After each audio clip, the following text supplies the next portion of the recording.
अगर छठी क्लास का बच्चा छठी क्लास के सवाल नरेंद्र मोदी जी से कर ले तो मैं दावे से कह सकता हूं नरेंद्र मोदी जी और भाजपा के लोग उन सवालों का जवाब नहीं दे पाएंगे जो इस देश के अंदर लोगों को बांटने का काम करते हैं। हाँ, लेकिन अगर आप इनसे हिंदू मुसलमान पे सवाल करो तो हिंदू मुसलमान पे इनके पास हर एक सवाल का जवाब है, लेकिन अगर आप इनसे एजुकेशन पे, हेल्थ पे, डेवलपमेंट पे पूछ लो तो इनके पास किसी सवाल का जवाब। नितिन गडकरी ने कहा था कि जो करे जाति की बात उसको मारो लात। ये बात नितिन गडकरी ने कही थी, पूरे देश ने सुनी थी। दूसरी बात ये कि आपने सुना होगा योगी जी ने कहा था बटोगे तो कटोगे, एक है तो सेफ है। अब क्या हुआ? तो सबसे बड़ी बात तो ये है कि भारतीय जनता पार्टी के लोग अपनी बात पर ही एक नहीं रहते। उसके लिए कुछ लोग जो भारतीय जनता पार्टी के चेले चपाटे हैं वो रैलियां भी निकाल रहे थे। आप ये सोचिए ना। तो सबसे बड़ी चीज ये है कि भारतीय जनता पार्टी कभी भी अपनी बात पर एक रह ही नहीं सकती है।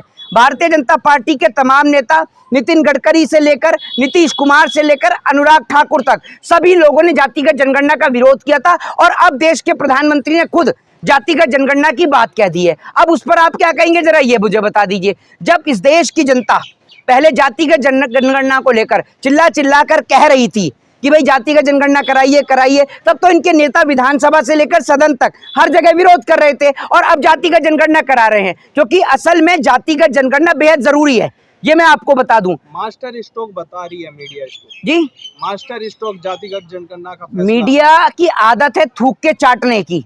ये मैं आपको बता दूं, देश की मीडिया जो है वो पूरी तरीके से बिकाऊ हो चुकी है, सरकार के हाथों बिक चुकी है, सरकार की गुलाम और पेड वर्कर हैं ये। इनको आप ये समझ लीजिए, ये कोई मीडिया नहीं है, ये भारतीय जनता पार्टी के लोग हैं जिन्होंने मास कॉम या जर्नलिज्म करके हाथ में माइक ले लिया है और भारतीय जनता पार्टी की सदस्यता इनकी लेनी बाकी रह गई है। और क्या पता, सुन लीजिए, क्या पता वो भी ले रखी हो, बस सामने ना दिखाते हो। क्योंकि एक और, जब इन्होंने जातिगत जनगणना का विरोध किया भाजपाइयों ने, तब तो इन्होंने नहीं पूछा, तब तो इन्होंने इसको मास्टर स्ट्रोक नहीं बताया विपक्ष का, और अब इसको मास्टर स्ट्रोक बता रहे हैं। ये ठीक उसी तरीके से बता रहे हैं जिस तरीके से जब प्रधानमंत्री नरेंद्र मोदी विदेश से आए थे तो ये कहा गया कि बिहार से देंगे मोदी पाकिस्तान को जवाब। समझ रहे हैं? बिहार में मोदी जी अपनी रैली करी आए, जवान शहीद हुए, मोदी जी को कोई फर्क नहीं पड़ा। मोदी तो नीतीश के साथ बैठकर दांत फाड़ने में लग रहे थे, हंसने में बिजी रहे थे।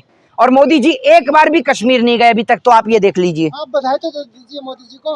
क्यों, मोदी जी के घर में क्या हुआ है? बेटा बेटा हुआ है किसी के, बीजेपी के नेता के यहाँ जो बधाई दे दूं? किस बात की बधाई दे दूं? जनगणना का वादा कर दिया। और सुन लीजिए, बधाई देने तो आप लोग चले जाइए, और मैं तो यही कहूंगा कि इस देश के पत्रकारों को, जो है ना, जो गोदी मीडिया के पत्रकार हैं, पत्रकारिता छोड़ के बधाई देने का ही काम शुरू कर देना चाहिए आपको। कम से कम उसमें आप अपना जमीर बेच के पैसा तो नहीं कमाएंगे। लोगों के घर जाइए, जिसके घर बच्चे, उनको बधाई दइए आप। आपको दुख क्यों हो रहा है?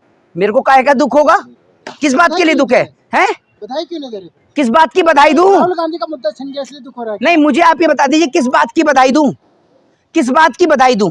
बताइए ना आप मुझे, किस बात की? मतलब मुद्दा छिन गया इसलिए परेशान है क्या? अरे क्या मुद्दा, कुछ मुंह से बोलेंगे, किस बात की बधाई है? राहुल गांधी चिल्ला रहे तो पहले मुझे ये तो बता दीजिए, जो नितिन गडकरी ने ये बात कही, तो नितिन गडकरी साहब आप क्या कहेंगे कि ये जूता किसके, लात किसके पड़नी चाहिए? नितिन गडकरी से पूछेंगे आप कि आपने कहा था कि जो करे जाति की बात उसको मारो लात, तो अब आप किसके लात मारेंगे? जरा आप ये नितिन गडकरी से पूछेंगे?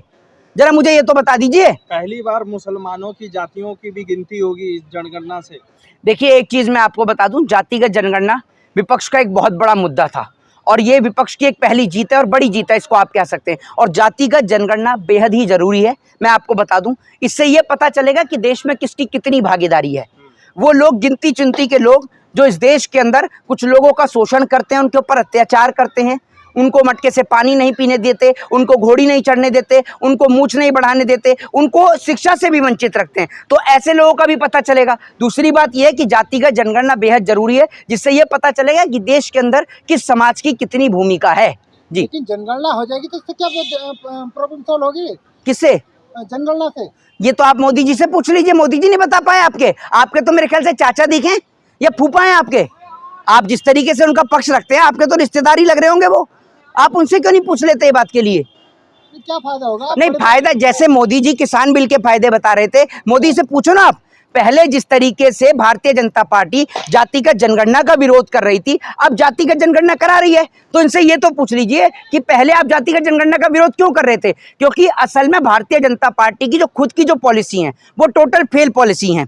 चाहे वो किसान का बिल हो, चाहे फिर वो उसके बाद में वक्फ का बिल हो। वक्फ के बिल को लेकर भी आपने देखा होगा सुप्रीम कोर्ट ने किस तरीके से सरकार को जवाब पूछे। सरकार से जवाब नहीं दिए गए। तो सरकार की जो पॉलिसियां हैं वो लगातार गलत पॉलिसियां हैं, जिन पॉलिसी के चलते या तो सरहद पे जवान शहीद होता है या खेत के अंदर किसान शहीद होता है। क्या यही राहुल सरकार की गांधी पॉलिसी ने है। झुका दिया मोदी सरकार को, मोदी जी जातिगत जनगणना पर? भाई ऐसा है, नरेंद्र मोदी को तो इस देश के अंदर छठी क्लास का बच्चा झुका देगा, ये मैं आपको बता सकता हूं।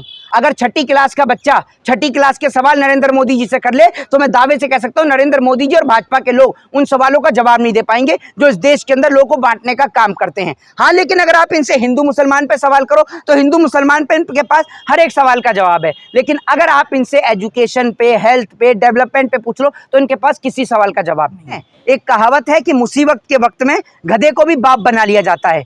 ये कहावत आप ये समझ लीजिए भारतीय जनता पार्टी के लोगों पर लागू होती है।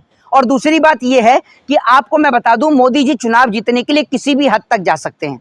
भारतीय जनता पार्टी जहां सरकार नहीं बना पाती वहां एमएलए को खरीदने का काम करती है, पैसे देकर सरकार बनाने का काम करती है और हर तरीके के मुद्दे को अपनाती है। अखिलेश यादव बोले पीडीए की जीत है ये। बिल्कुल जीत है और बहुत बड़ी जीत है।